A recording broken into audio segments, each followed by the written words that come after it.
Now, the rest of the story. After only 23 years, Frank Winfield's life was over. Too frail for farm work, he had taken a clerk's job in a dry goods store in Watertown, New York.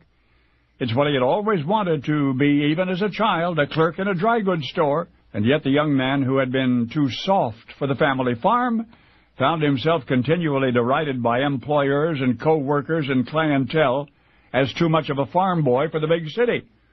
Moreover, the duties of his job, at least in terms of what they took out of him, were comparable to the kind he'd left behind. So, young Frank's apprenticeship at the corner store on Public Square had been insufferable from the start. And it only got worse. 14 hours a day he washed windows and swept floors, delivered packages and polished cuspidors. All of this in between humiliating encounters with customers who were much amused by the rube the store had hired. After 3 years of all work and no play, Frank, exhausted, resigned, became salesman at Bushnell's, a nearby competitor of the corner store. A little less stress, he had thought. He'd thought wrong. Now, in addition to selling merchandise all day, Frank soon found himself doubling as the store's watchdog, sleeping on an iron cot in the basement with a pistol under his pillow.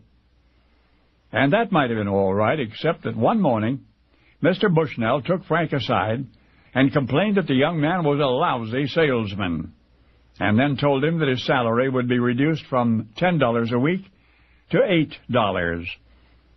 The added burden of this new discouragement was more than Frank could bear. Shortly thereafter, he collapsed. A doctor was summoned. Complete rest was prescribed.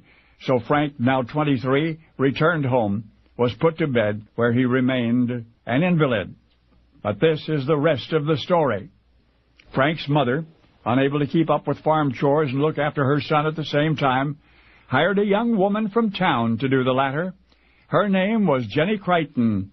Jenny was a seamstress by trade, but having grown up with 8 brothers and sisters, she had done her share of nursing, and so, enthusiastically, tenderly, patiently, and compassionately, young Jenny took vigil at Frank's bedside, feeding him when he was too weak to feed himself, encouraging him with confident words, smiling blue eyes, and over the months that followed, the young man in her care grew well again and stronger than ever, and, oh yes, the two fell in love.